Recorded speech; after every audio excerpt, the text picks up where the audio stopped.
right, everybody. Well, welcome back to another episode of the Blazer Victory Podcast. John Duncan here. And of course, I'm joined as always with my co host Darian Smith and Jimmy Marion.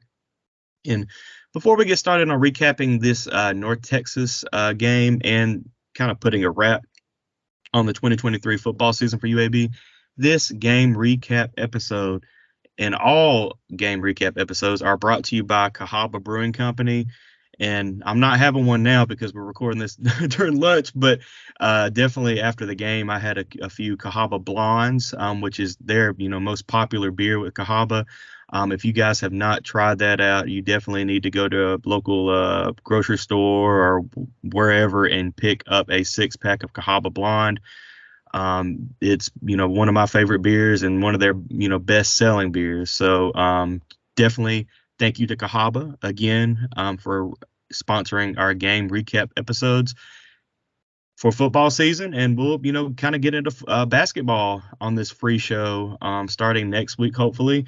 But check out cahababrewing.com and look at all the wonderful offerings that they offer in their tap room. But guys, let's go ahead and get we can't promise that we'll spend a whole lot of time on this game, but UAB falls 45-42 Saturday in Denton to North Texas. And I mean it's really just kind of how the season went for UAB. You had a 14-point lead at halftime, and slowly throughout the second half kind of just bled out, and North Texas ends up kicking a game-winning field goal. Darian, I'll throw it to you first. We can talk about this game a little bit, but I know you had some other thoughts you wanted to get into. But what were your initial reaction to what happened in Denton Saturday night?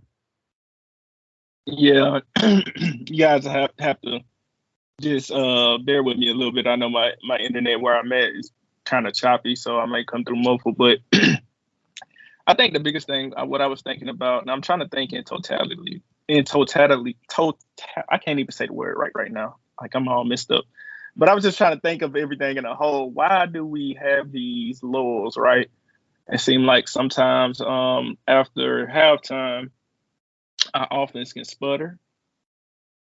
This happened all season, and our defense just starts bleeding out, as you would say. And I think it's hard to like kind of put any one thing on it. But it's almost happened every game almost. And I think on offense, you give teams time to adjust, right? And I think our roster is not deep with. We had another guy starting at linebacker, and this is nothing against Riles. He did an admirable job coming in. I haven't really even seen Riles play at all this year, right? And then next thing he was starting at linebacker, and like I said, he did admirable, but those are not favorable conditions to as a team that you want, right? You want continuity. You want to be able to reveal and find players. And we were still kind of searching for that. And I think that kind of speaks to our depth. And so I think defensively, I think depth, I think experience, I think the lack of being able to adjust, I think the lack of experience on the coaching staff as well. I think it's a sum of all things, right? On the defense. On the offense, it's hard to place on it. I think we have limited depth there as well, especially on the offensive line. I think just depth and experience, man. I think you have to learn how to adjust to the adjustments. And if you don't have a roster or that's suitable for that, right? Like maybe you need to come out of the game and you need to lean on your offensive line, not your weapons, because how they've adjusted. If they find something on your team that's a weak point, they can exploit that. And as a coach and as a player, you have to be able to counter that, right? In this game, we saw we started missing some passes, we dropped some balls, we just started making mistakes. And I think when it comes to times like that, you need to be like, all right, I'm going to hand this ball off, and we're going to lean on our offensive line. I think during the Clark years, we had offensive lines that was able to do that. I don't think this offensive line was able to do that, and we could just be exploited at times.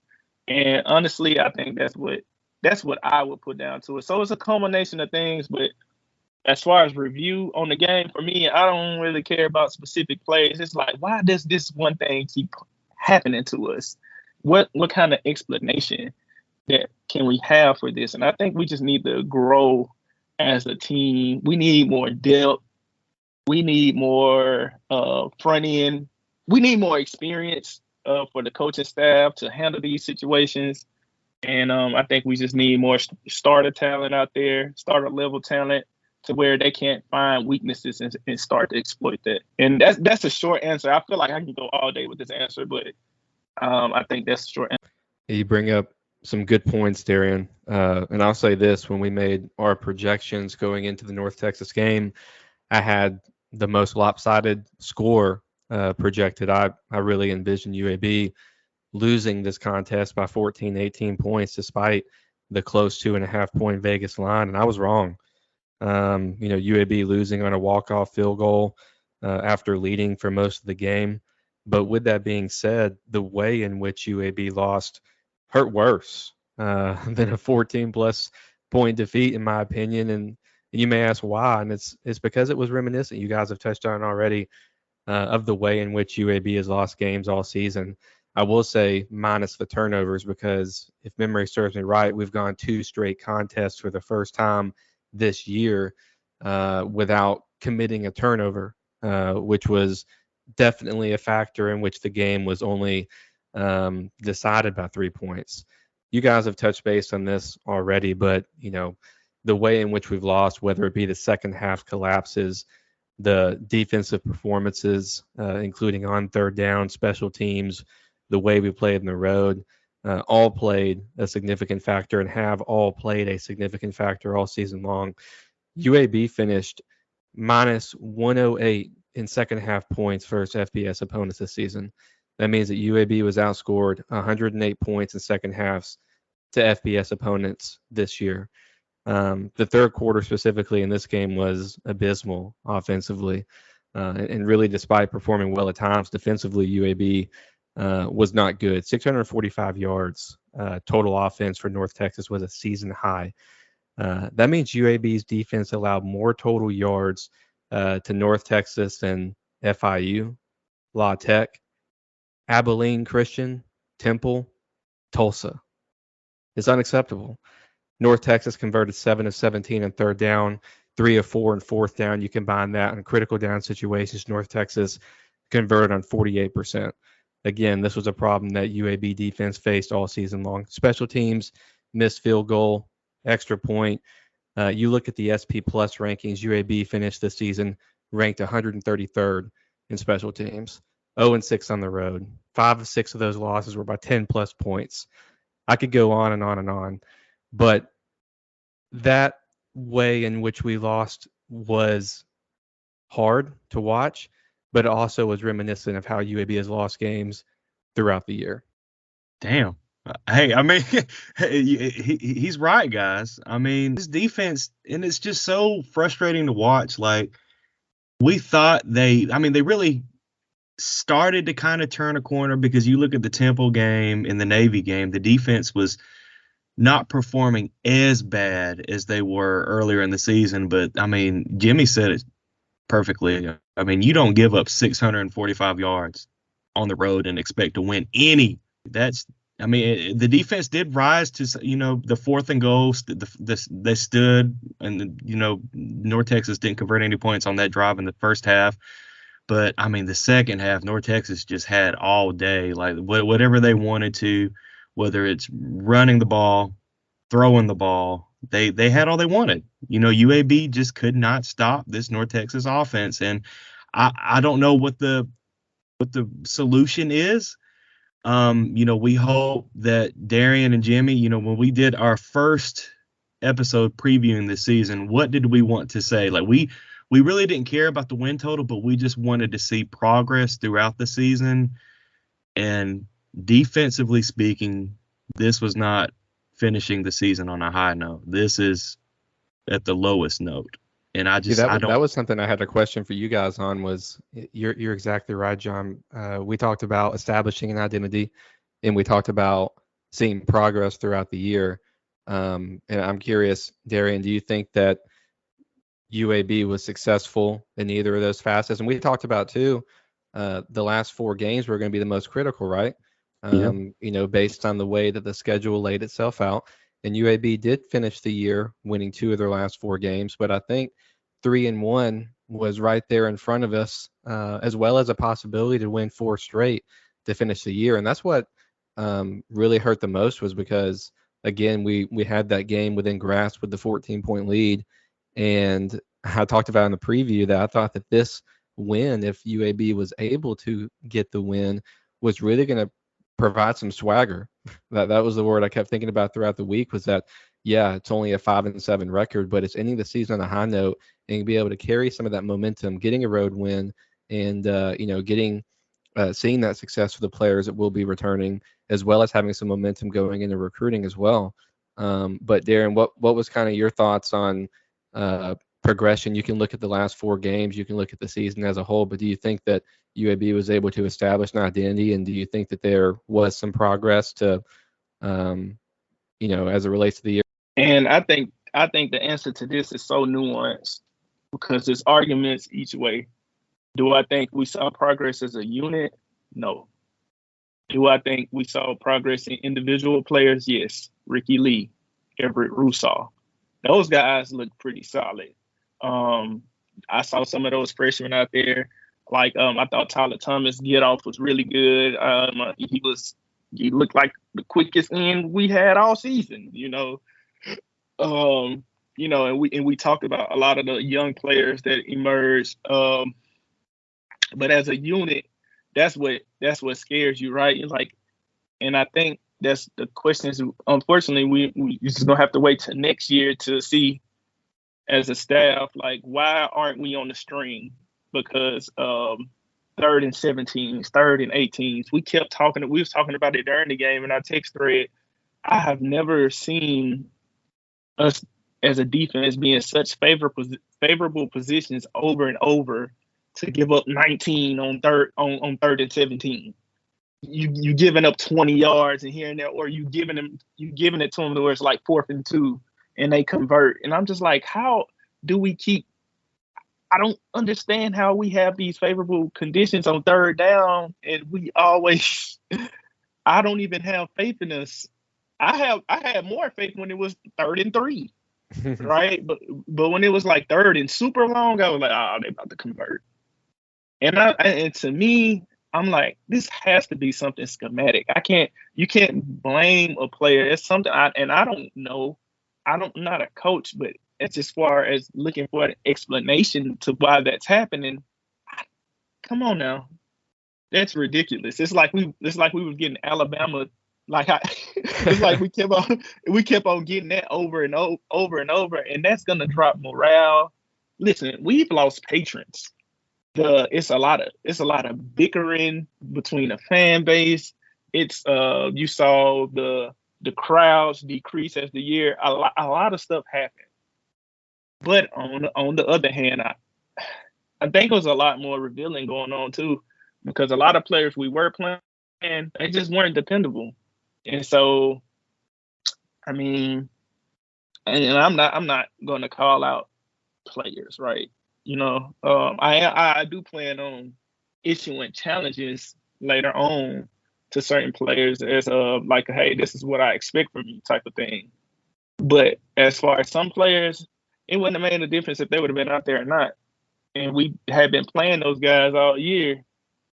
And like I said, we had Riles out there. I have never seen a year where we've had so many like walk-ons and freshmen. So that's one thing that stands out to me. We have, if you look at our coaching staff, from the head coach on down, there's nobody like with experience as a guy that's running their own unit. right? It's a lot of like GAs, and Trent was a high school head coach, but nobody really had that experience. So I'm like, all right, we got the experience now. One thing, guys, that I was looking at is like when Bill Clark, when he was announced as the coach in 2014.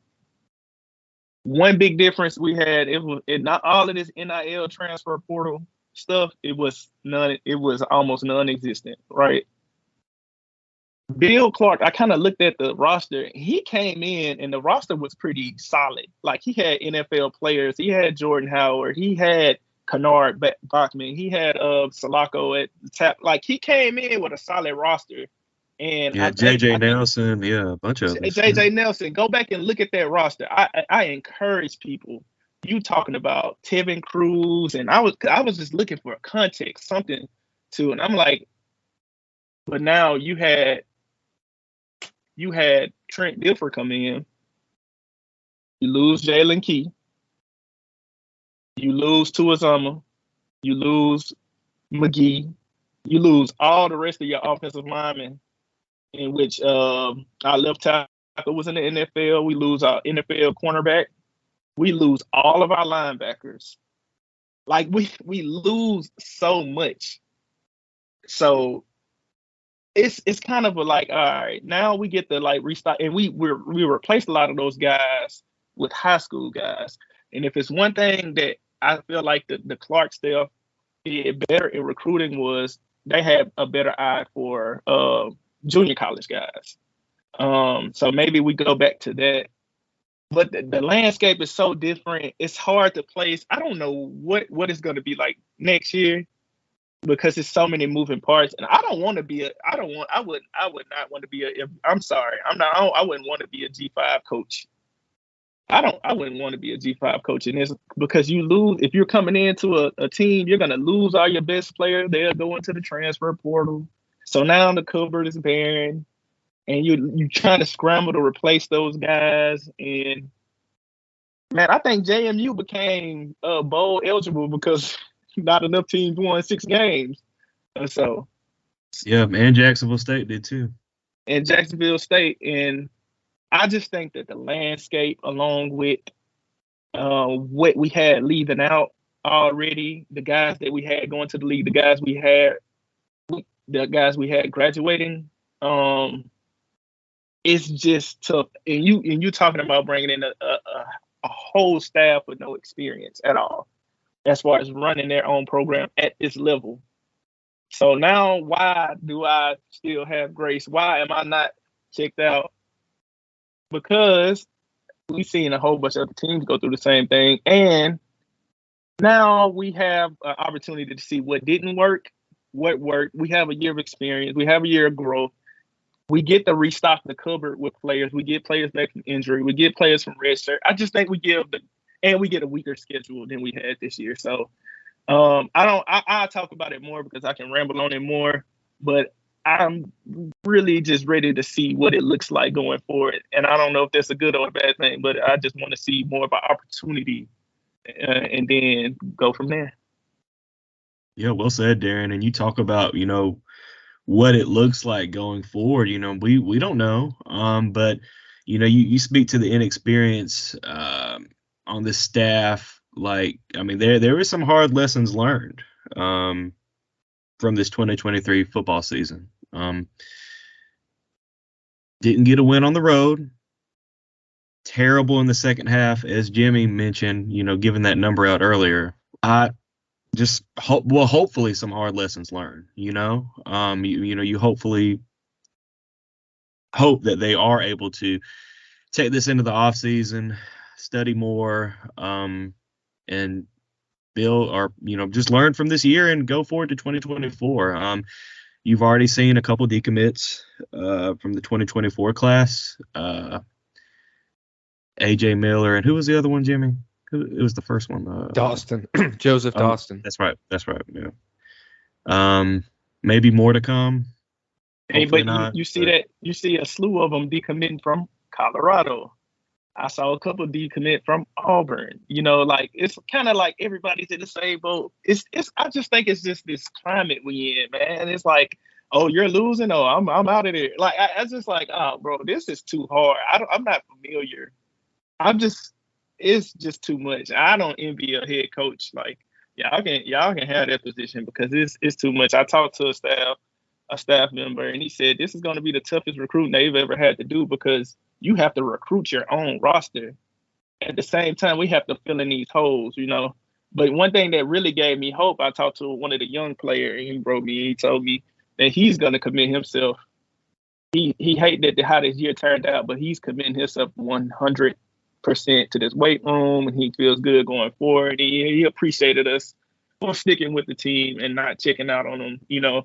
And to me, things like that gives me hope because that's a sign of leadership from one of our youngest guys, right? And you see guys care that much, and he vowed to take up his game, and he's gonna take a couple players with him. And so I hold on. I take stuff like that dearly, you know. So I believe him, and hopefully we don't have guys going into the transfer portal. I'm already seeing it, and this stuff done got crazy. I don't expect us to be spared. We might lose a player, 2 or 3 that we care about, and that's just the reality of it. So we might gain somebody. Who knows, man? This stuff done got too wild. But let's just hope that we're able to hold on to the majority of our freshmen, our impact players, and just build, hopefully. Yeah, I do think you'll see a couple enter the portal in this next few days, actually, next week or so. But, guys, I mean, we're at 22 minutes. Do we have anything else to say, or do we want to just put a bow on this 2023 season? And, hey, like, you know, the staff says reset, hopefully reset for the 2024 season. But we can wrap it up unless either one of y'all have anything else to add. Hey, if y'all are listening to this podcast, y'all are diehard fans. We're diehard fans at our heart as well. You've got former players like Darren on the pod and John, all the work he's done. I know I sound sad today, so I won't speak for everybody, but this sadness is not going to last forever. It's not the way that we wanted to end, the football season, not the year that any of us wanted to have. None of us are giving up on the future of this program, but it is just difficult, even 2 days later, to think back to the game and how the year ended. But we've got to do what fans do, right? We've got to support and continue to look forward to better times to come and believe that they will. Well said. And hey, we have done this 2 episodes a week for the whole season. There are plenty of times, where we, like Jimmy just said, we're down and we didn't want to recap, a game, but we do it. And whether UAB wins or loses, Blazer Victory is going to continue to cover this team. And, we're hey, Darren, just send us out. I'm ready to wrap this up.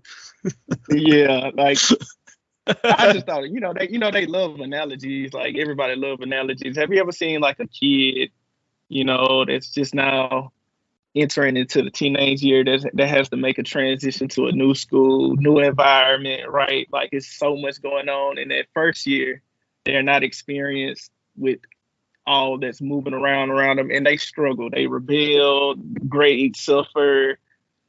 You don't give up on that kid, right? Like, especially if you're the guardian. I feel like we're the guardians for this program. This is our program.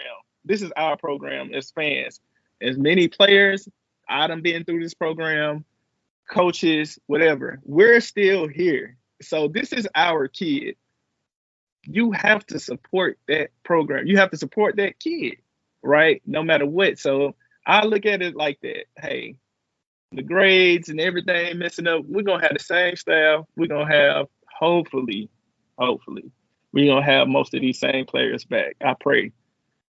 So it gives us an opportunity to build. Have you seen the next year when it seemed to click for them? If they get that proper support and you put that proper structure around, let's just support the guys. Let's just support as much as we can.